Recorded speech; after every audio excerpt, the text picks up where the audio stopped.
Welcome to the Air Combat Simulation Podcast, brought to you by BVR Productions. Together with content creators, mission builders, experts, and enthusiasts, we explore the comprehensive world of combat aircraft simulation.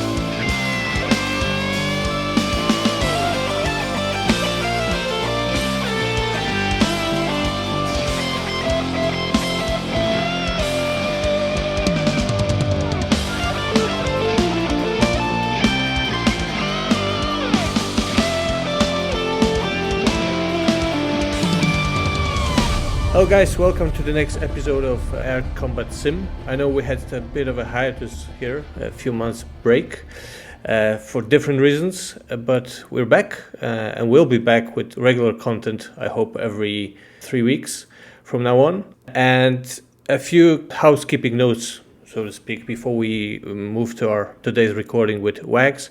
So as you've probably seen, Jabbers, with a lot of things going on, decided to step back from DCS and also from the podcast, so we'd like to thank him for all the episodes he recorded with us. But for the time being, we had to rethink a little bit the formula, and we've also invited a few very exciting people to join us on the panel, and two of them are with us today. So you know Rob, or Goat, who's with us from the beginning, but we also have Juice and Bel Giode.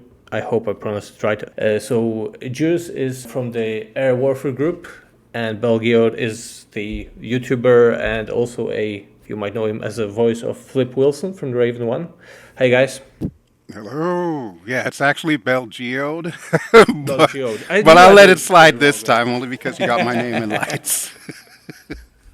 Great. So if you guys could say a few words about you, introduce yourselves to our listeners, because we'll be hearing you much more often now in all the episodes. Well, Juice, you want to start? Yeah.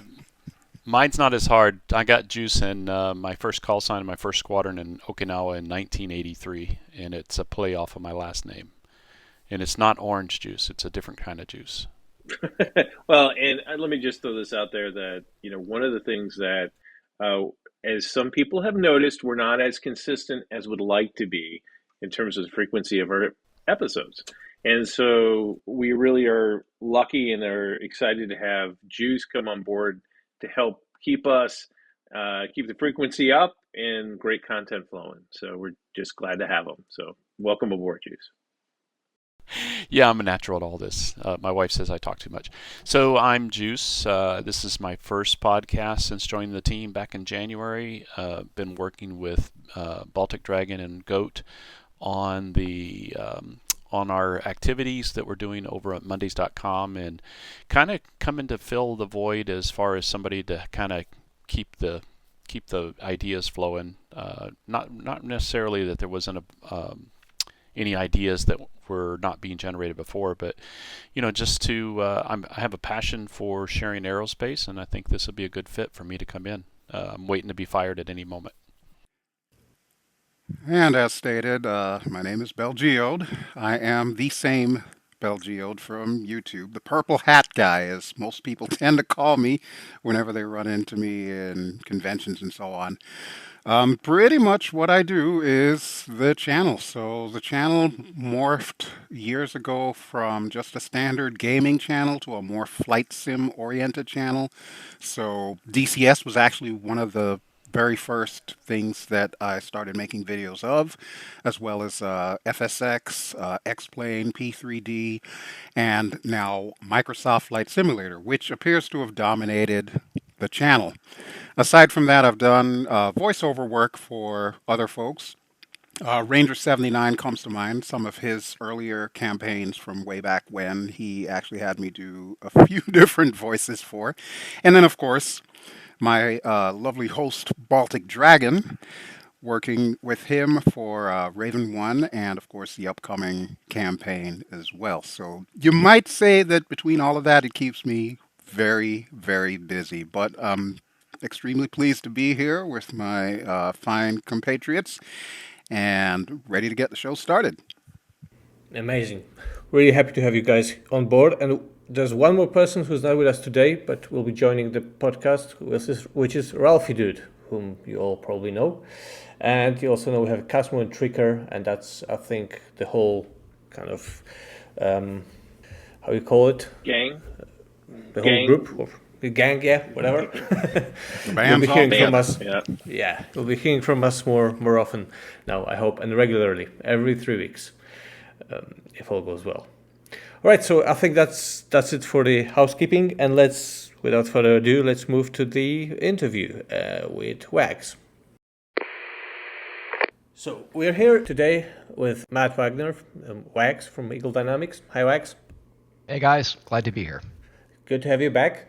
And since we're pretty close to release of the iconic Apache, we thought we'd talk about you mostly about this module, but also we have time. We got quite a few questions from our community on other things, the usual things and not so usual things. But we'll see how much time we have. And folks, if we don't ask you a question, don't be upset. We might just have Wags here again. If we started asking all the questions you had, then Apache would be delayed probably because it has to stay with us for a couple of hours more. So with that, we had an episode with Cosmo, who is the SME for the Apache, one of the few, I guess, and he told us quite a few interesting things. But now we want to hear from Wags. Where are we with the Apache? And there's lots of questions the folks have. But maybe before we go to that, there's one question that's been floating around a lot concerning the current situation in the world with Ukraine, etc., and ED, or Eagle Dynamics' place in that being supposedly a Russian firm. So maybe if we could kick off with that and just ask Matt to say a few words about that. Yeah, sure. Actually, thank you for that, because there's, I think, been a fair amount of misunderstanding about that. And I understand why. Originally, when Nick and Igor started the company, it certainly was a Russian company. But years ago, particularly after Igor passed away, Eagle Dynamics actually became Eagle Dynamics SA, a solely owned Swiss and operated company. We certainly have employees in Russia, but all employees in Eagle Dynamics are contractors, and they're from all around the world. Of course, we have some guys in Russia. Of course, we have some guys in Belarus. We also have guys in Ukraine. We have guys in the United States, Canada, Germany, UK, Italy, Spain, and probably more I'm forgetting about. So in many ways, it is very much a multinational company with employees all around the world. But by no means is it operated, owned Russian entity. It has not been for quite a long time. Right, that should answer lots of people's questions. And I think that's all we should touch upon with regard to this question and move to the Apache. So, Matt, could you tell us if you can tell us, how close we are to the release? Very close. So like we announced the other day, we're essentially in code lock with, unless it's a we call it blocking bug, which can include a crash. We're really not trying to touch the code at this point. Right now, the big focus is on fixing any blocking bugs we do identify. And of course, test. Obviously we've had in our past releases that were not quite up to the standards we're looking for in terms of stability and quality control. And we're sincerely doing our very, very best now to not repeat that. So testing is very important for us. As you guys probably know, we actually started, we called CBT, our closed beta team, which is comprised of many, many community members, many of which were on the forum, and we identified as being particularly good at spotting bugs and communicating them in a very clear, concise manner. And that's helped us quite a bit on identifying issues prior to release. So we really want to give those guys time to really dig into the game before we send it out there. And right now we're right in the middle of that. And once we're at a stage that we feel that we have a good quality product that's worthy of our title on it, we'll have it out there.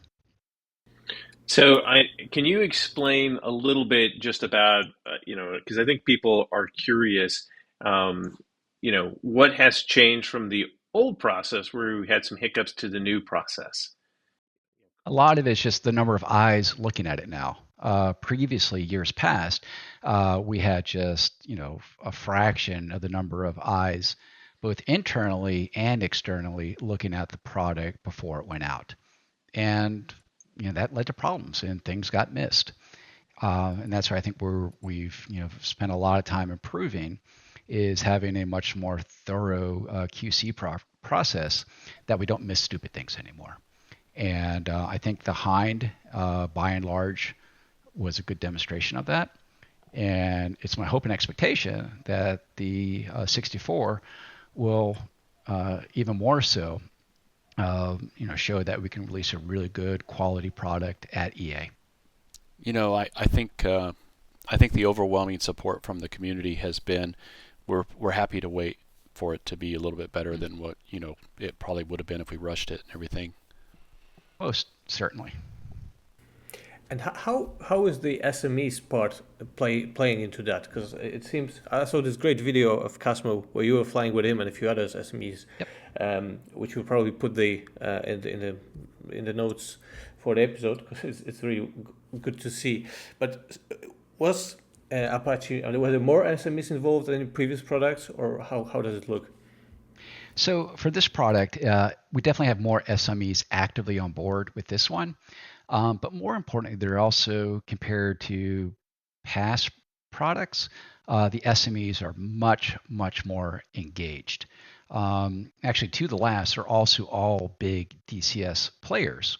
So they're very heavily vested into the product, and they really want to, help build a product that they personally want to fly. So when you have that personal ownership of a product, you really, put that extra effort into making something special. And I've worked with a lot of SME teams over the years, and this one far and away has just been outstanding. And I really think when you guys have your hands on it, I think a lot of their work will come through. And in terms of development, how many years has it been for? How long has it development taken? Development wise, it's probably been in actual, no kidding, development maybe 2 years. And we announced it about a year, 2 months ago. So compared to projects past, this has been a very rapid development process, mainly because we have much more tools, know-how, and a process down to really accelerate our development process these days. But it also looks that it's much more advanced and difficult to build or code than anything else that's out there for the time being, or is it not? There's a lot of things that you could use from other modules to utilize it with Apache. Not so much. We certainly have a set of APIs. For example, between the Hornet and the Viper, there's a fair amount of shared technology that we can use. Not as much with the 64. Obviously, both use a common FLIR system, but other than that, not too much. So see, that actually surprises me that the Apache really hasn't had a lot of years in development, just 2 years. It seems to me that there was something perhaps unique with this particular bird that made it go so much smoother than, say, for example, I don't know, the Hind or, some of the earlier ones, the F-16, the F-18. Was there anything in particular that was unique about the Apache for the development team that just, had everything going on all cylinders? Not so much the platform itself. It's more of a case of we just have many more people on board now, particularly on the systems and avionics side. Whereas, year past, we maybe had 1 or 2 people that can work on such projects. Now we have entire teams that can work on systems. And those are just incredibly complex, hard work to do. Second is we just have much, much better documentation on this aircraft compared to other aircraft. And third, as we've talked about before, we have a really great SME team that's been able to help clarify information in public sources. I was going to ask, I remember catching a video from Nick Gray about a year ago where he kind of labeled it out about how they've, in the last, 18 months or so, you've almost increased the employees on the team twofold, or you've hired almost as much as you had on at one time. That is probably a little synergistic effect in itself. Absolutely. Yeah, just the staffing and the quality of the staff is played a huge role in being able to expedite the development of this product. Now, with that having been said, do you think there's going to be the possibility down the road that we're also going to see perhaps an Apache A variant, since we already have basically the framework for that? Way too early to tell. Right now, we're just focused on the Delta. Got it. But having said that, what do you think is once it releases in the early access version, what's the biggest thing still to be developed later on or added? Is the radar or what? Yeah, fire control radar, the SCR, and probably the inter-flight data link. One of the big questions or series of questions that we got from the viewers or the fans of the show were mostly, well, I wouldn't say mostly, but a large portion of them were helicopter related. We've got quite a few questions like, after the Apache, is there any other helicopters in ED's pipeline that you can tell us about? And one question in particular says, any chance we can get a Western transport, like maybe a CH-47? So we definitely do have another helicopter in the pipeline, but as you might imagine, I just can't comment on it at this point. Understood. But since we're talking about other helicopters, any updates? Also, one of the questions from the community that popped up quite often about the Black Shark 3. Yeah, it's very, very much in development. I think once we start releasing images of it, I think it'll be much more apparent why this has taken longer than most people expected. Graphically, in detail, I'm not exaggerating when you guys see, it really will set a new standard in terms of how we do our modeling. It's just mind-blowing. You'll see. But also, a lot of the systems being integrated into it are just taking time. And right now, it's just one guy working on this, one of our very talented guys, but he's being pulled in multiple directions at the same time. And there's been some priority issues he's had to address in parallel, which has probably slowed things down a little bit too. But again, there's just, it's not a simple update.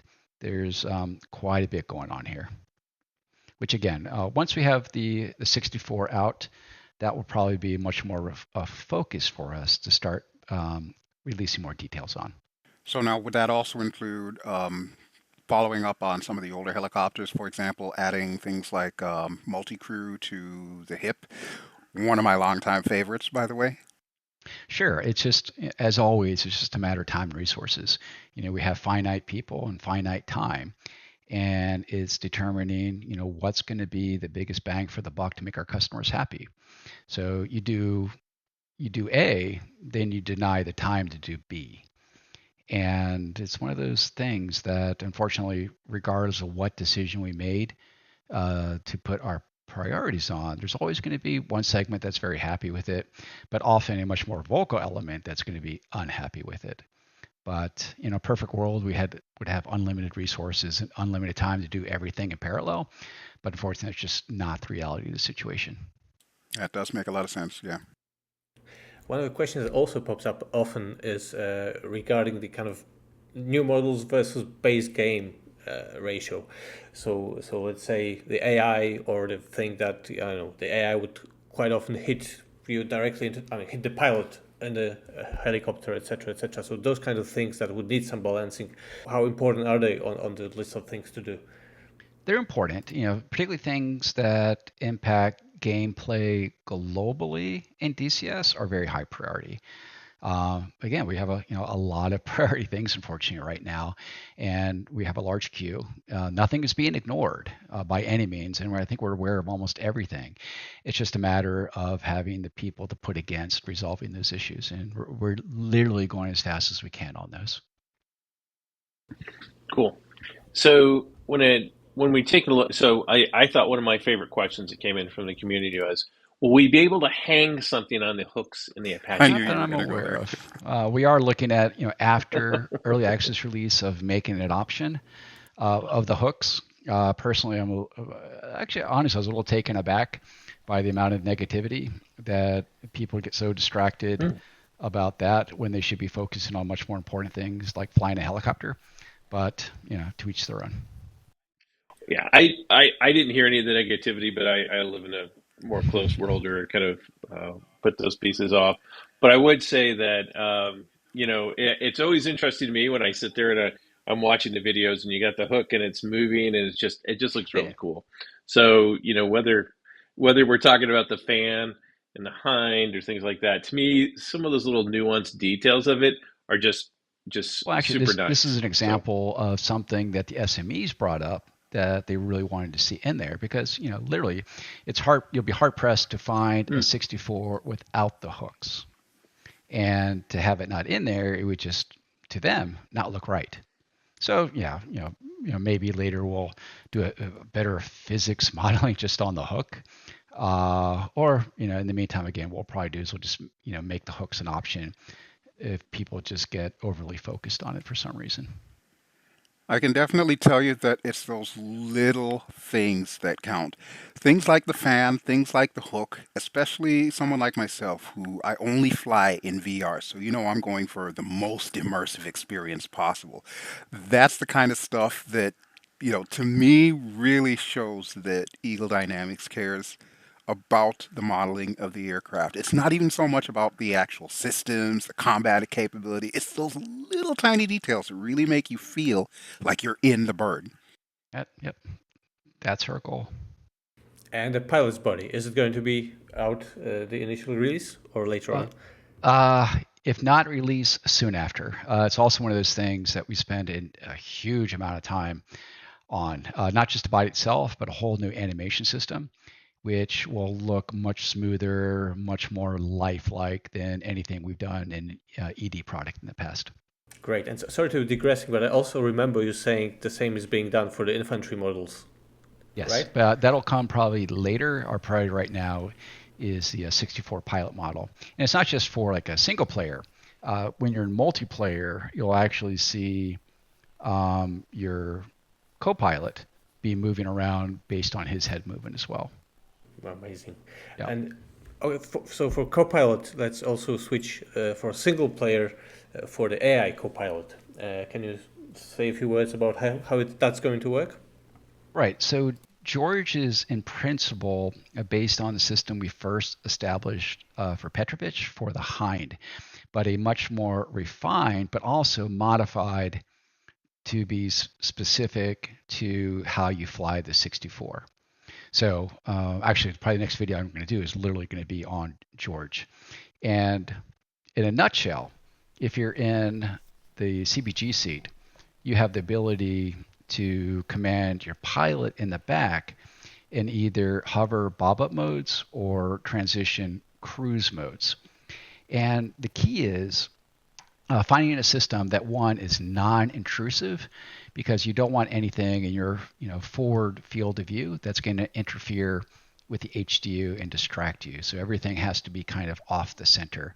The second is when you're commanding maneuvers, like let's say you're hovering behind a line of trees, you want to be able to have a very rapid and easy way to slide left, slide right, mask, unmask, and move around through the system.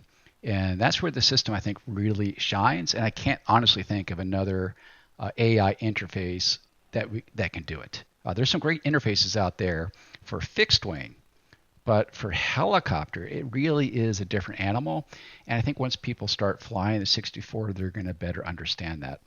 Now, if you're in the pilot seat, most of your interface there is commanding George of what weapon to waz up, where to look for targets, things like that. But also in parallel, it won't be ready, unfortunately, for the release, but you're also working on essentially a system for George as your gunner to automatically search for, identify, and prioritize targets as well. Wags, you've mentioned the benchmarks or benefits that you got from working from the company working on the Hind and carrying a lot of that technology like this, like George and stuff in the Apache.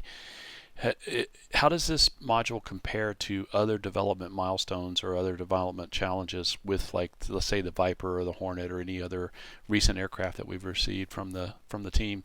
And was there anything on the Apache that was unique to the development team that you hadn't encountered before? Probably the biggest is going to be the SCAS, or the Stability Control Augmentation System.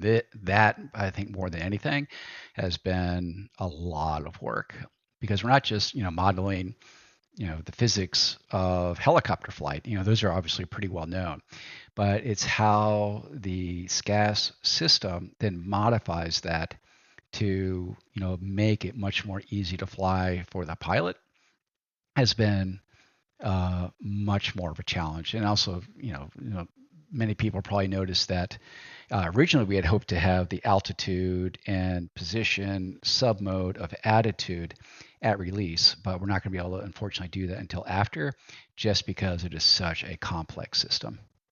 Now, down the road, do you think it would be possible, if there are aircraft in the pipeline that are other multi-crew aircraft, to see variations of Petrovich or George for like a fixed wing, similar to how Heat Blur did their Jester thing, except maybe not with so many voiceovers?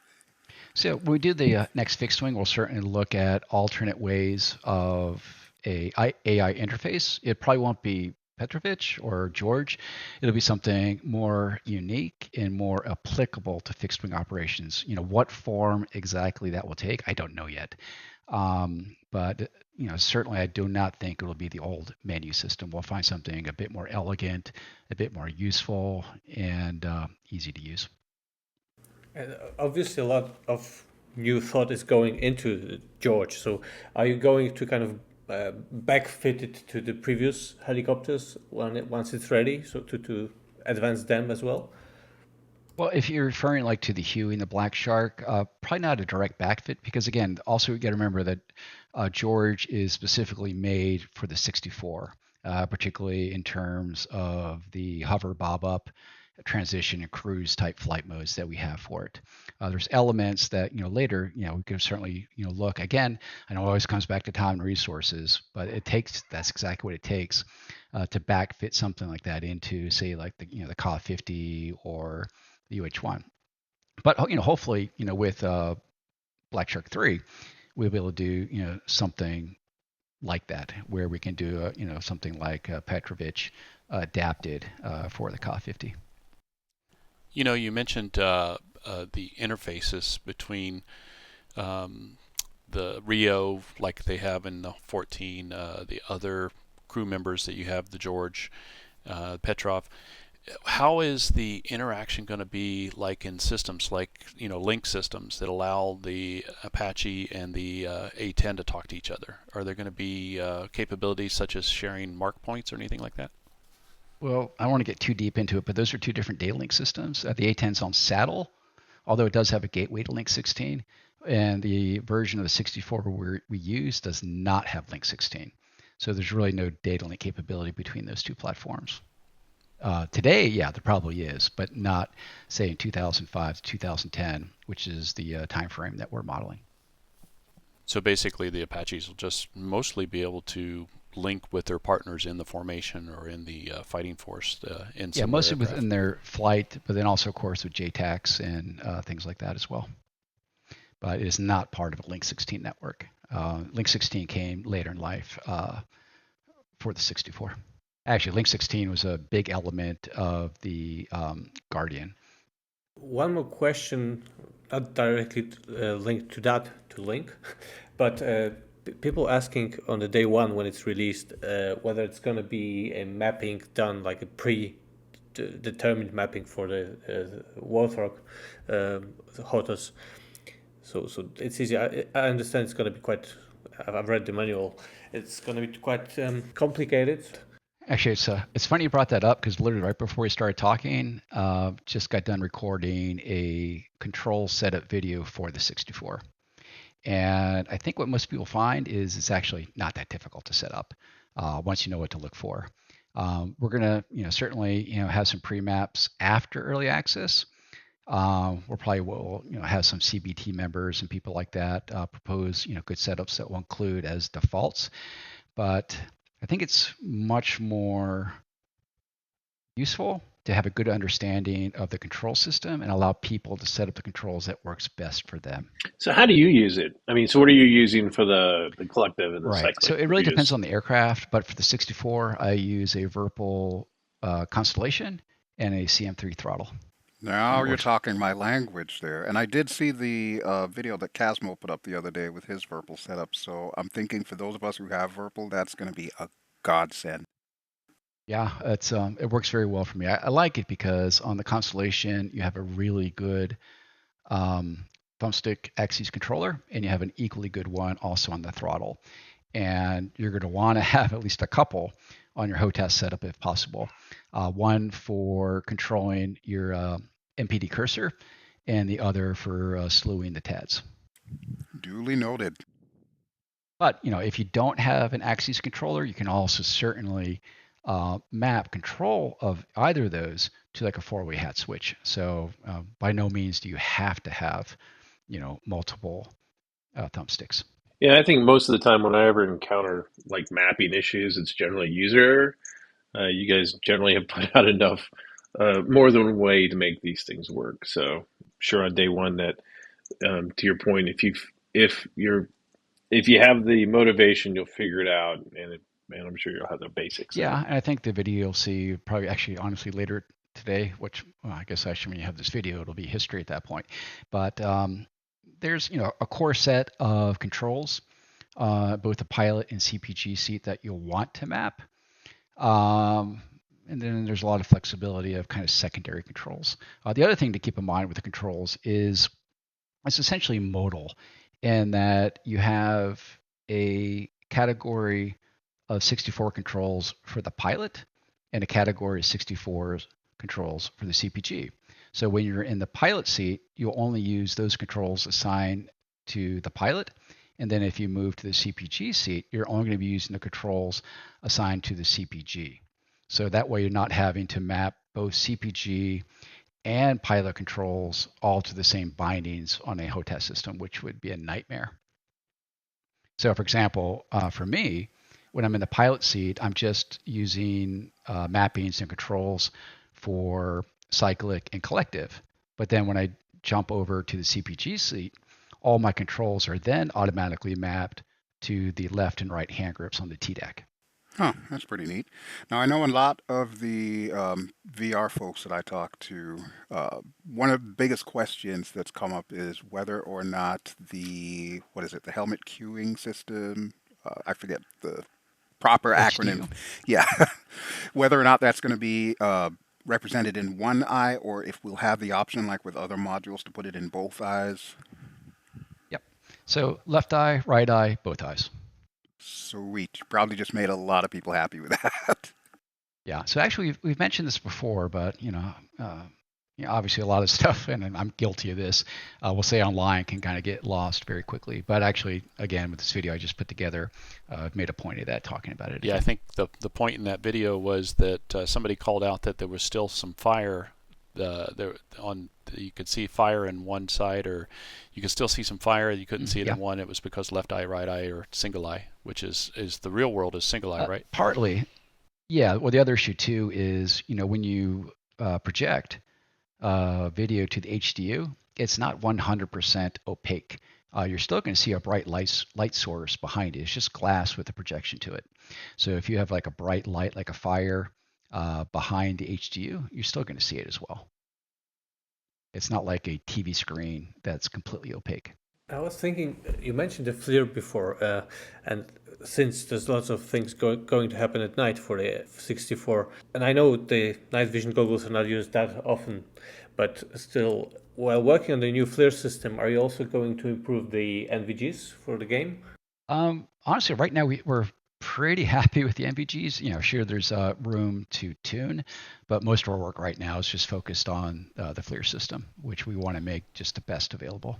I would have to agree, having some time around NVGs, that the scintillations that you see and the light flicker that you get, I've been flying quite a few helicopter mods lately behind the C-130 at night, and of course I can't get the C-130 to turn his lights off, but the effect that I get without having the burn through on the honeycomb is pretty realistic in my opinion, at least on my two-dimensional screen.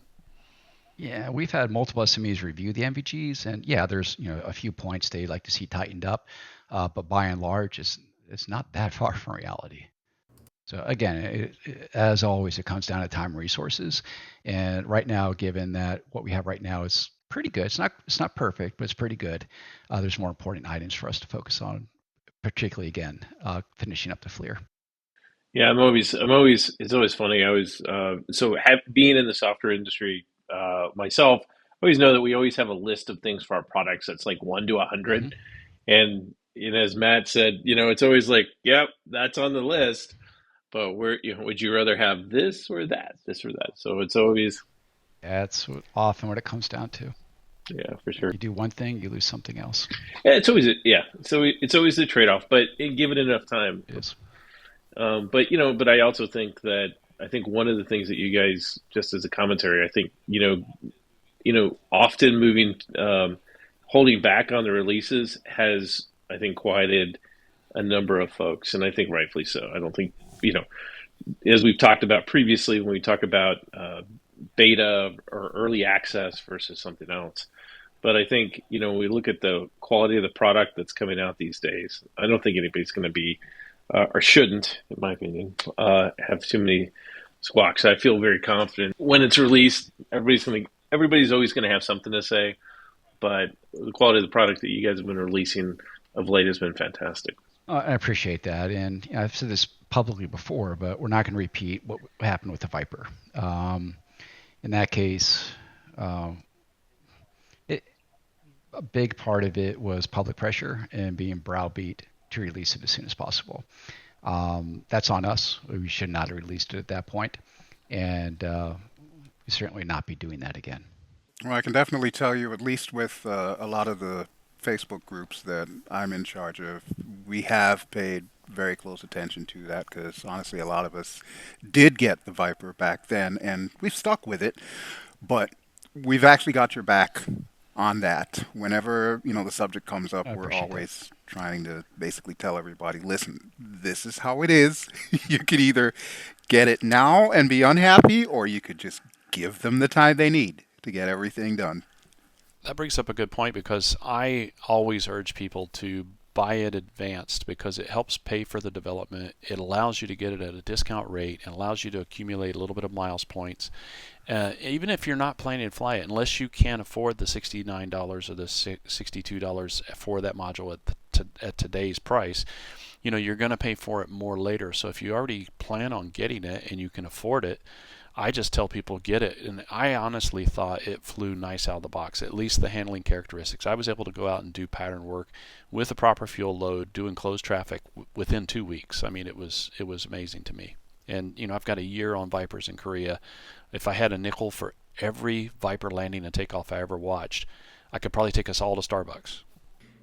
Well, the big one there again was particularly the damage model. That should never have happened.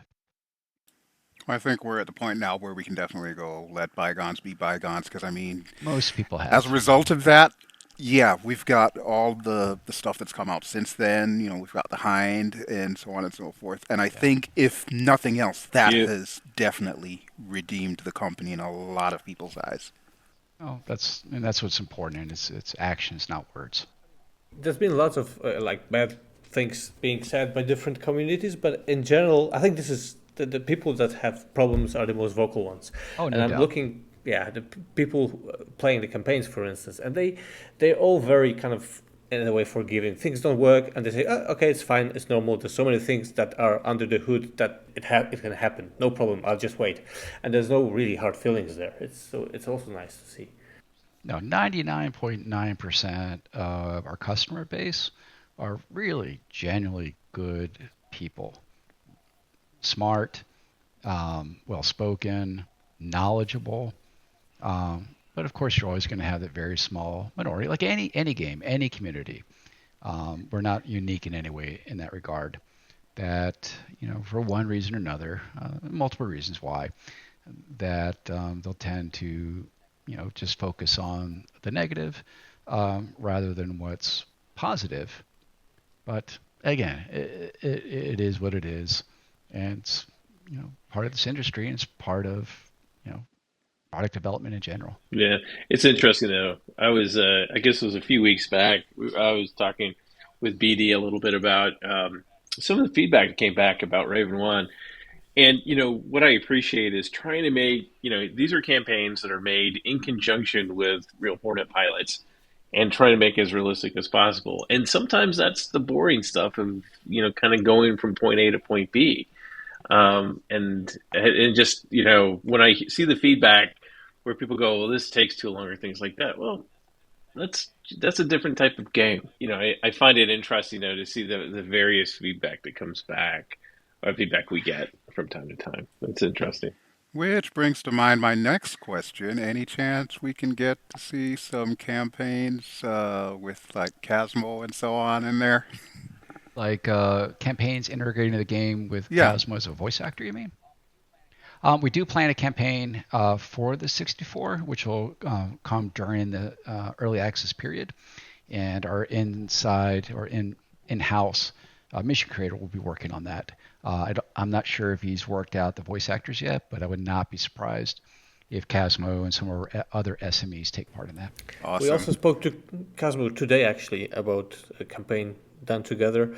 And probably we would go the route we've done with the Iron Flags. We'll do a realistic training campaign, which I think would be a nice thing for everyone to have. Yeah, absolutely. I'm looking at the Apache questions, and we've got one left on our list to check off. And I'm not qualified to ask this. And as we mentioned, Casmo wasn't able to be here today. I'm going to ask this question. I'm going to make some assumptions about it, but I'm going to ask the question about what is the APKWS newer kit, and is that something that's unique to a certain model of Apache? So that's the Advanced Precision Kill Weapon System. It's basically a laser-guided Hydra rocket, and that was a system introduced after the version of the Apache that we're working on. So it would be inaccurate for us to release it within our product. And I love how DCS stays true to the form, true to the period. We try our best. Yeah, I like if we don't always succeed, but we try our best. I think it's pretty amazing if you set a date and time on the mission editor. Not only do you get the sun and moon and stars for that day in the right hemisphere, you also get the lack of daylight or lack of timing, but you also get the lack of technology, I guess, if it's not available. Yeah, if you go far enough back, there's no more GPS working. Yeah.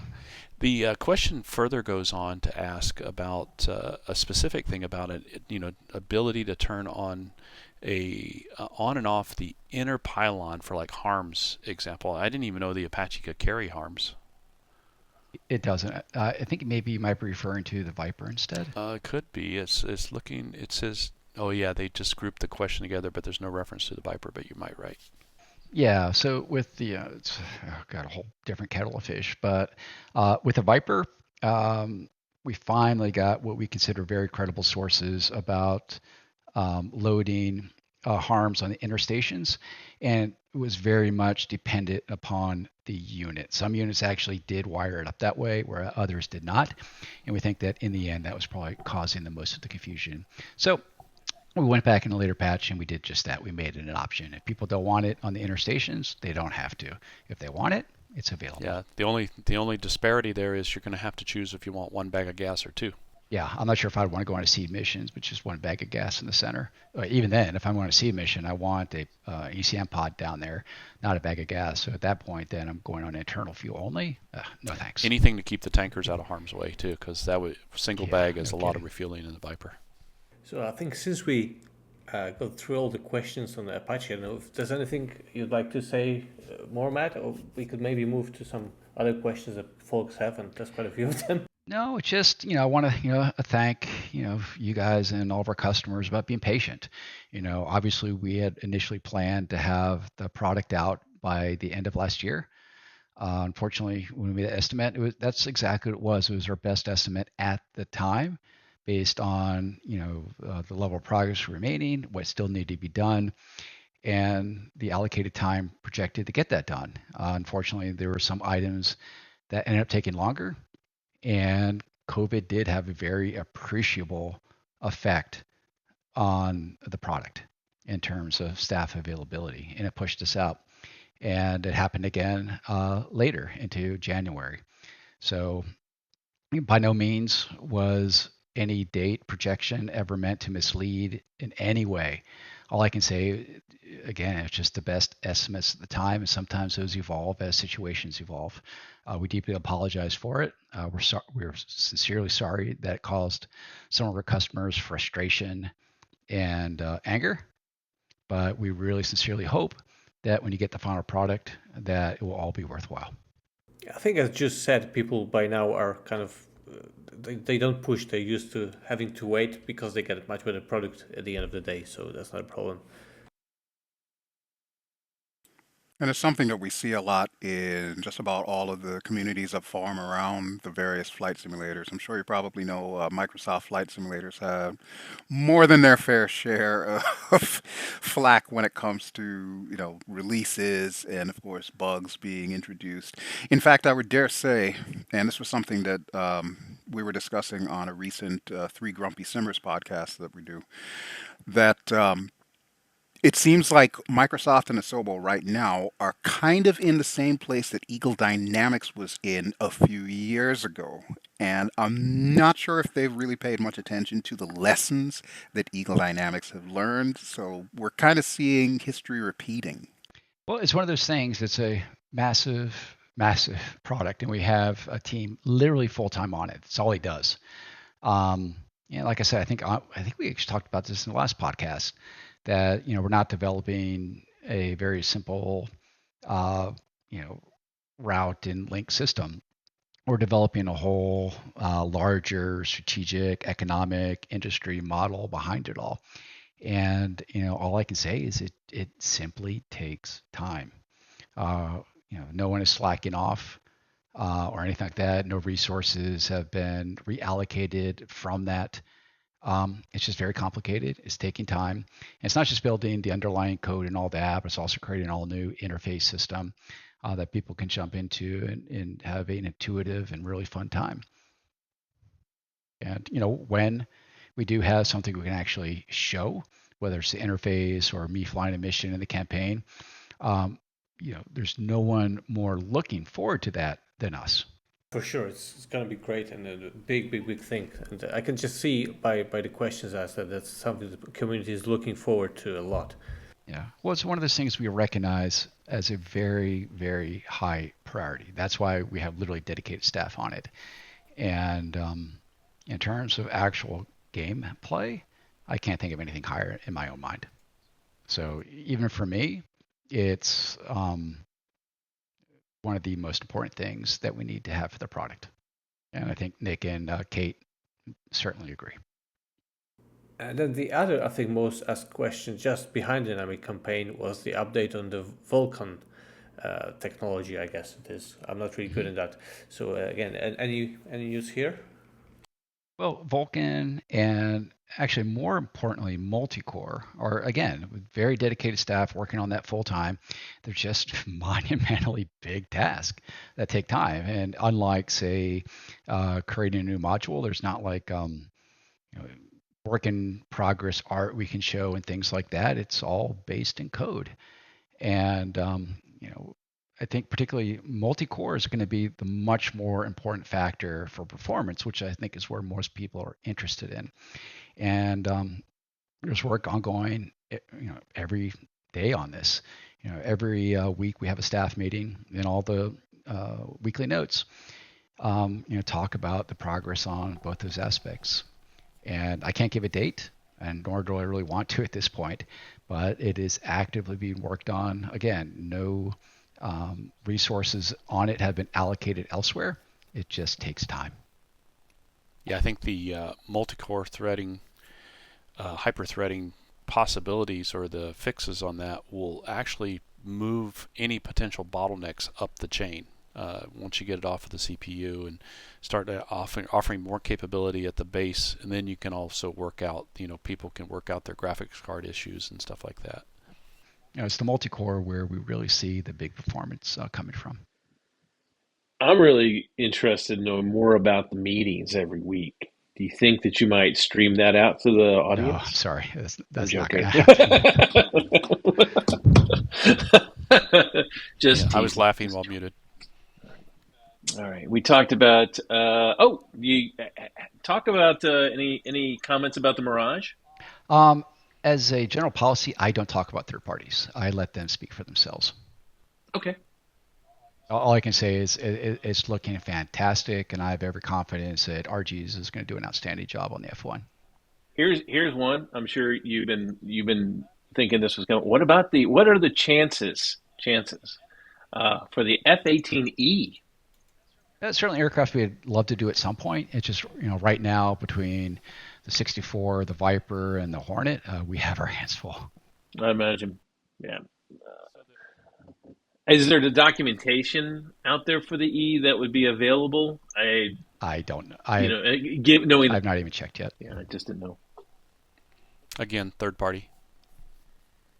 Could be. We'll see. Probably not, but we'll see. So I can check this question off of our list over at Mondays. Can we go ahead and rule out that the mystery helicopter is the Cobra? Can't talk about the mystery helicopter. Okay, I'll just. That's the first rule of Mystery Helicopter Club. Come on, man. To our customers, we asked. It's one nice question I like, and I'll just read it out as it was posted. So it says, in one of the interviews, Wags mentioned that he wants DCS to become a better game as it's already a great sim. How is that coming along, and what exactly is being implemented in this regard? Radio exchange, carrier crew, more options, campaigns, etc. Well, like we talked about before, dynamic campaign is certainly the pinnacle of what we need to do in terms of better gameplay. Obviously, side-eye to Baltic Dragon, we have some outstanding mission and campaign content creators out there.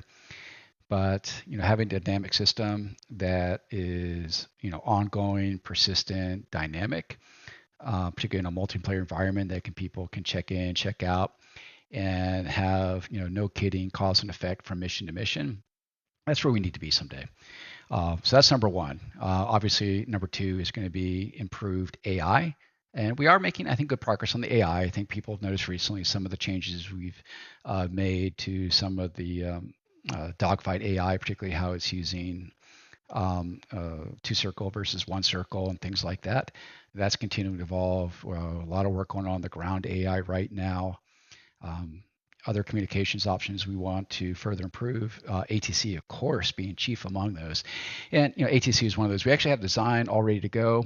It's just, I don't know, it keeps coming back to this. It's just time and resources of having the programmer time to actually program everything in. And in fact, actually, some people have already noticed a lot of those new call signs that are in the mission editor now. Actually, I'll admit, were actually accidentally put in there. Those are actually elements of the new ATC and communication system that we are working on. Now, I do have one question that popped up with regards to several years ago now, we had heard something vaguely alluding to the fact that DCS could be more like a whole global game, from the standpoint of, think about like Microsoft Flight Simulator or X-Plane, where instead of just smaller regional maps, we have like a whole globe of interconnected maps. Do you know if that is something that is still on the table, whether, midterm, long term? Yeah, this is something we've actually talked publicly about, and we are very actively, again, we have a team dedicated to creating a whole world map. Excellent. While we're speaking about maps, we've got a question from one of our viewers that's asking if we're going to see any better performance on the current maps, such as Marianas and Syria, as far as FPS and gains and stuff like that. Well, naturally we'll continue to optimize where needed. And like with Marianas, as we're working on the World War II version, there's certainly items that we're discovering that we can better optimize the performance there. But with Marianas too, even though it's a map, it's incredibly detailed object-wise. And in the end, it all comes down to triangle count in this case. And right now there's just a phenomenal number of triangles for such a detailed, though small, map. And of course, performance-wise, also a lot of it will go back to what we talked about before with multi-core. Naturally, once we have the multi-core available, of course, we're going to see performance increases on the maps across the board. And there's one question that is linked to that, whether it's about the hard drive space. How about optimization in that regard? I'm honestly not sure how that would be optimized at this point. We're already compressing it quite a bit. People will have to optimize their disks so get the bigger ones, but I guess that's normal. Yeah, well, particularly when you have larger maps using satellite imagery at a high resolution, it just takes up a lot of space. Unfortunately, there's no kind of magic way around it right now unless you do some kind of streaming system, kind of like what Microsoft is doing. I don't own a lot of modules, but I just recently upgraded from a 500 gigabyte SSD to a terabyte, and I know most people today that are building computers won't go below a terabyte for a dedicated DCS drive. That's probably the minimum for the future, because I can see us going over that, with all the additions and stuff coming. Yeah, I can tell you mine is currently on a 2 terabyte SSD. Yeah, and if it goes to full world, I'll tell you it's But yeah, I think, and the other side of it is, compression has its own set of downsides too. Because if you compress it, you have to decompress it. Buffering time. I imagine that we'll see, if we do get to that technology in the future, I imagine we'll see something similar to the cloud-based system that Microsoft 2020 is using. We will see. So, Wags, we have a question that I'm going to combine two questions here. We've got somebody asking, and these might be from the same viewer, but they're asking about the status on the dynamic weather and the cloud sensor interaction, which is paired with a question just above it about realistic winds implementation. Can we get just a brief overview of upcoming changes or what's being looked at for weather as far as in the pipeline? Right. So the next big changes to the weather system are going to be the moving cloud fronts, as well as the kind of towering stratocumulus clouds. That will be the next step. Then after that, of course, we'll be looking at additional things, like sensor blocking and things like that. But the next step is going to be what I just described. Speaking of dynamic weather then, because I understand that's going to be a new system, is it going to be, the interface going to be different than the old one? Because the old one wasn't very user-friendly, so to speak, if you didn't really know how it all works. Right. Actually, I do not know. I've not seen the new interface yet. Yeah, so it could be a new interface and worse. I suspect it'll be better. So when we talked several months back, and I'm curious, you were spending quite a bit. You spent a lot of your off time in DCS. What do you beyond the work? What are the things that you're doing in DCS now? What modules do you play? Oh, geez. The last few months, it's either the 64, the Viper, or the Hornet. It's pretty much it these days. And it must have been pretty fantastic to work with the SMEs on the 64. Yeah, like the video that Casmo put out the other day. Having the opportunity to fly in a 2-ship with 3 other, no kidding, 64 pilots was it was pretty amazing. I really enjoyed that quite a bit. Yeah, it was pretty cool to hear that the banter back and forth between them. Now, to be fair, I was somewhat lost, but nonetheless, as I was trying to take it all in, but it was still really cool to hear them going back and forth and seeing them. They were into it, and that was really what was fantastic, is seeing how they were into it and doing what they do. Well, for them, in many ways, it's one of the very few opportunities they actually had to kind of fly the true mission they initially trained for, rather than just doing coin type ops. They're actually no kidding doing a peer-to-peer type engagement, and they really don't have probably the proper training tools in their commands to do what they can do in DCS now. I thought the crew coordination in the Apache video was pretty phenomenal. Yeah, I think that's where the online capability of doing the multi-crew and multi-ship, particularly once you add the data link, it's just going to be outstanding. This next question kind of hits home for me too, because I've always wondered this, and I don't know. we've got two questions that I'm going to combine together into one, and it's about the AI difficulty level or skill level. One question asks, what is the difference between all of different levels, like, between rookie and ace and veteran and all that kind of stuff? And the other part of that question is how complex is it when do you face to get around difficulty making it work? I mean, as far as development, is it? I imagine getting the AI to do what you want them to do is pretty challenging. It is. We have a very talented AI engineer. That's all he does. And actually, particularly the past several months, is all he's been working on is AI flight maneuvers. And he's been working with a couple of our internal guys, some external guys, and just iteration after iteration after iteration of getting the AI to fly more intelligently. In terms of the first part of the question, it's been a while since I looked into this, but if I remember right, in terms of like say your rookie to ace level, if I remember right, I think a lot of it is based on the percentage of max G they will pull. I think reaction time, engagement distance, and there may be another, but I think if I remember right, those are the primary differences between the skill levels. If we could get you guys to force the AI to do their G warm-up maneuvers, it'll give us more time to shoot them down. I'd just be happy if they will all land on the boat properly. It'd be the question for you. I mean, if you were to say what your AI priorities are from a developer standpoint, from a campaign developer, what are your hot points that you want to see? Absolutely basic stuff. So I think sometimes it's really difficult to get the AI to do a very simple thing, probably for different reasons. Sometimes also there are so many options that if you don't tick one of them, it just doesn't work as you expect it to. But probably it'll also come at some point. But things like, when you set the ROE of the AI, and they tend to ignore when you say only designated, and they tend to attack some static object somewhere else. I think it's just a matter of fine-tuning those things. But for me, it's the really core things that should probably be looked at again at some point and verified and maybe updated.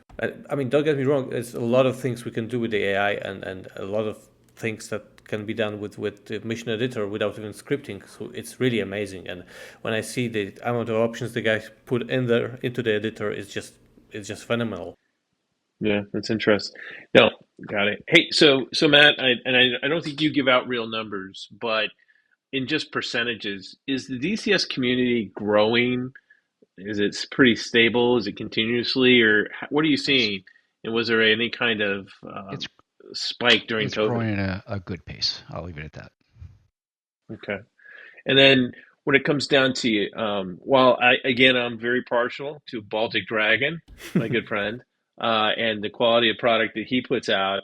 I also noticed that there are more folks in the development coming up with stuff. Is that growing? Is that group growing as well? I know you're very selective. Yeah. Well, we do very much push what we call a kind of a closed garden, where rather than a system where anybody and their cousin can throw up a paid module, we really try to adhere to levels of quality that best reflect what we're looking for internally and just represent the product the best it can. So for campaigns, we actually go through a kind of a vetting process of requiring the first 3 missions, which are need to be 100% complete with all the scripting, all the voiceovers, all the briefings, and everything else to gauge whether or not it's going to be at the quality levels that we're looking for. And the same thing with an aircraft or a map. There's quite a few hoops that a developer would need to first demonstrate to show skill level set before we would even consider a license agreement to sell through our product lines. Gotcha. We've definitely seen a proliferation of third-party, or what I should say, unofficial mods out there. One of my favorites is the H-60 project, the UH-60 Lima, that we've been experienced well, I think it came out in January. Was the first rendition at the end of January was 1.0. We're up to 1.2 now, which came out last Friday, a week ago yesterday. And from what I'm seeing from that team and some of the stuff that I'm getting out of the helicopter, it feels to me like if they got their stuff together, they actually might be able to put together a paid module at one point if they get the professionalism level up as a business. Well, we're always welcome to hear from third parties that again can demonstrate for like an aircraft, it has to have a cockpit quality matching what we do right now, not something from like Flaming Eclipse 3. Flight models, again, have to be as close as they can be based on available sources. Systems need to be, again, up there. So we keep a pretty tight ship in terms of the quality that we're willing to license these days. So, but again, if we can have a developer, again, campaigns, maps, aircraft that can meet those levels, we're more than happy to talk to them about publishing. And it was kind of interesting, and I would say that when you look at you have a core product, and then the modules are products as well. And it's got to be interesting, like for example, because whether you're looking at a campaign or you're looking at an aircraft mod, these are things that need to be updated over time. So imagine that you certainly look at each, when somebody approaches you, their ability to support the module continuously as well. Is that one of the things that you're evaluating as well? It is. It's actually part of the license agreement. There has to be essentially a licensed agreement that they will support that product in the future. Gotcha. Unfortunately, we've had instances in the past where we had developers who would not do that, and it's put us in very difficult situations. So we've actually addressed that in license agreements to prevent that from happening again.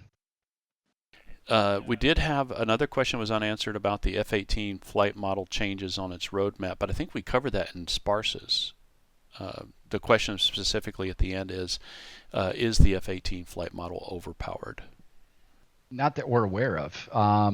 So the known issues with the 18 flight model / flight control system is the ground effect and the touch and go mechanics.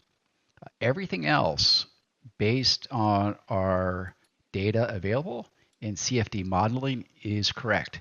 Now, if there's a customer out there who has a public verifiable source that shows we are wrong, we are more than happy to take a look at that and revise as needed. But at this point, we've been given or seen no information to prove otherwise. Got it. And you're almost code complete on that, on the F-18, aren't you? On the Hornet? Almost there. The big one is ACLS. Yeah. Another one that people like to talk about is the MIDS functions.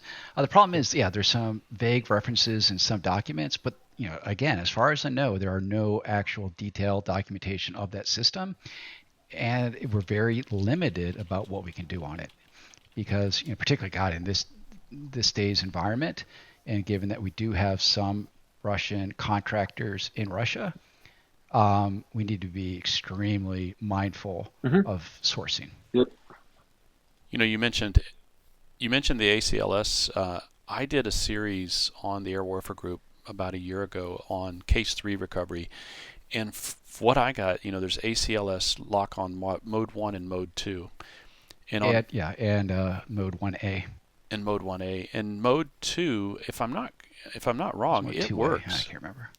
Yeah, is mode 2 where you fly the needles, pilot input, that still works? Is that correct? Well, it's not so much needles. With ACLS, you're actually going to have a small ball that you essentially line your velocity vector on top of. Oh, like a little flight path marker to line up. Kind of. It's, when you're talking needles, you're actually talking about ICLS at that point. Okay, that's what I've been doing. I've been doing because when the AI comes that's different.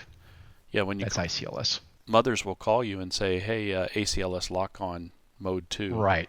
So what happened here is years ago, Jello was over at my house, and we did an interview for his podcast. And while he was there, he sat down and he did a bunch of line reading for me.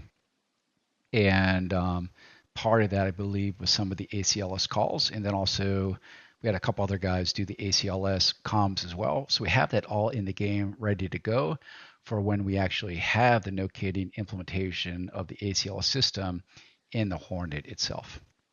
So that's why it may be a little confusing, because you're hearing the comms, but the system is actually not in there yet. That's cool. Yeah, and it's interesting because I've just started trying to learn the F-16 after a couple years trying to get up to speed on the F-18.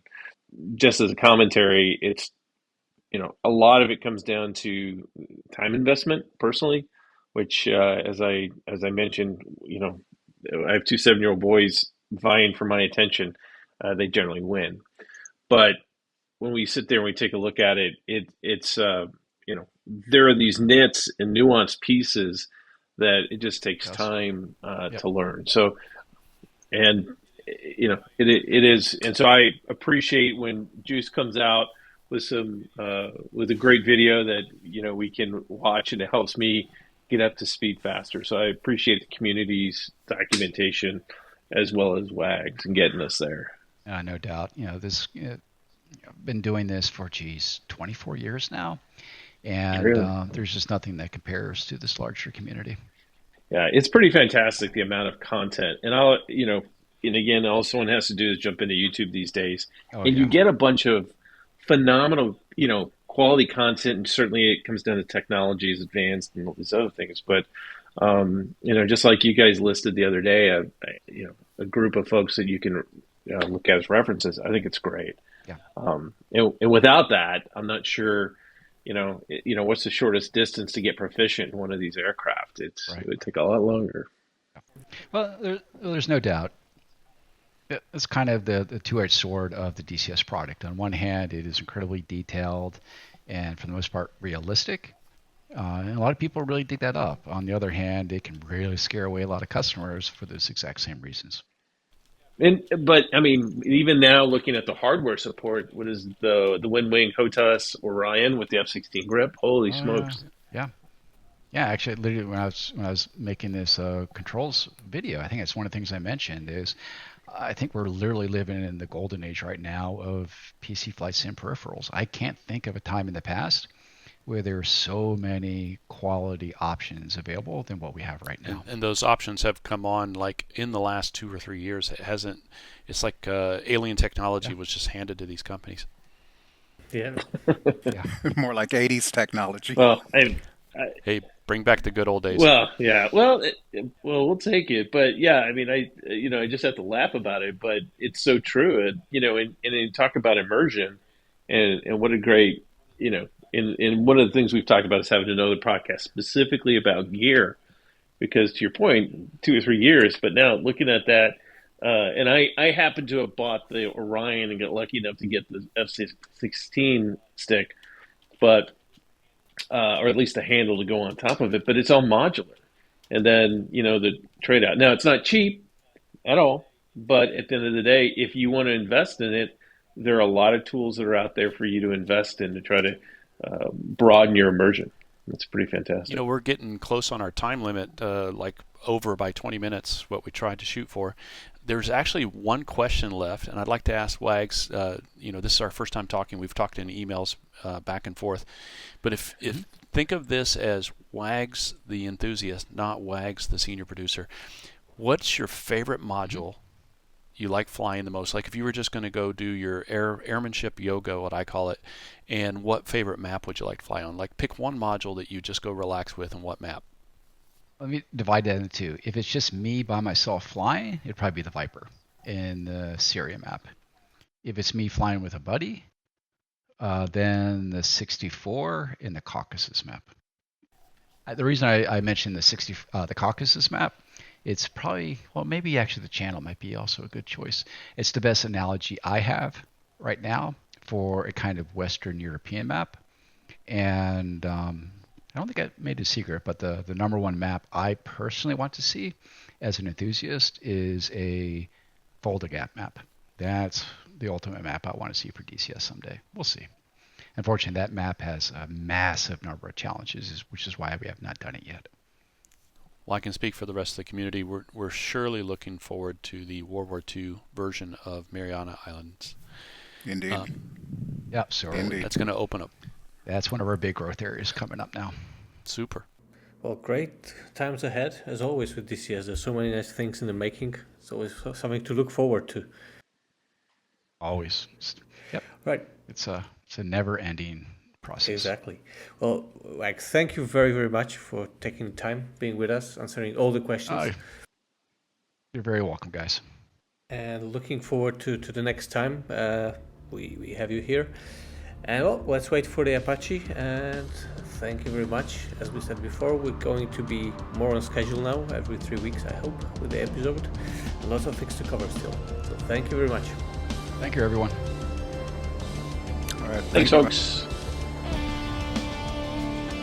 Thanks for listening to Air Combat Sim. Don't forget to subscribe or tell a friend about it. You have a question, idea for an episode, or a special guest you'd like us to invite? Feel free to reach out on Facebook, Discord, or via email. Air Combat Sim was brought to you by BVR Productions.